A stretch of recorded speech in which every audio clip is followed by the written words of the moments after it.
আসসালামু আলাইকুম।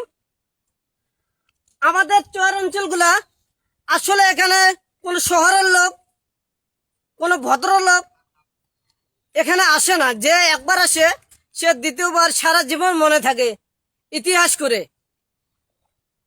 চরে আর যাব না। কেন যাব না?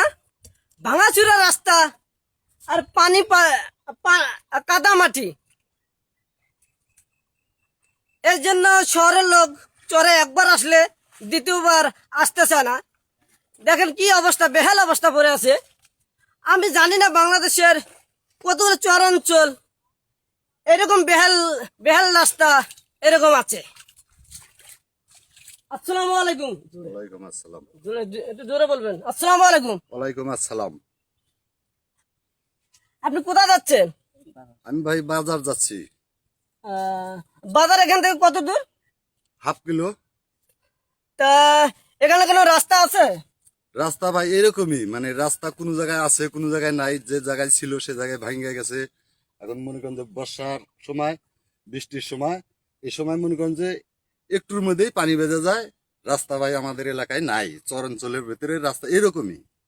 আচ্ছা, এখানে যদি বন্যা আসে, যদি ভারত পানি ছেড়ে দেয়, যদি এখানে বাংলাদেশে বন্যা হয়, তাহলে এই রাস্তায় কত পানি হয় এখানে?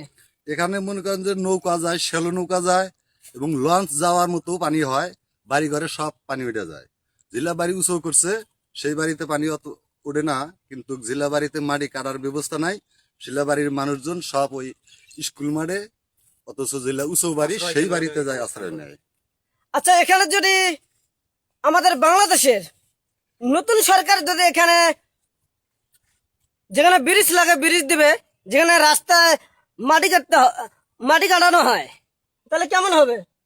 তাহলে তো ভাই খুব ভালো হয়। এটাও আমরাও চাই। কারণ আমাদের চর এলাকায় এরকম রাস্তাঘাট খুবই, রাস্তাঘাটের সংযোগ খুবই খারাপ। এলা তো ভাই দেখে না, কেউ আসেও না, সরকারি লোক কেউ আসেও না, দেখেও না, আর দেখলেও এটাকে গুরুত্ব করে না। আমরা খুব কষ্টে আছি ভাই এই রাস্তাঘাটের জন্য। অনেক ধন্যবাদ। আমি আশা করি আপনারা শহরের লোক যে চরে আসেন নাই, একবার করে আসুন, দেখেন। আর নতুন সরকারকে আমি বারবার বলছি, আমরা শহর এবং চর একসাথে আমরা এগিয়ে যেতে চাই। এটাই আমার কথা। ধন্যবাদ।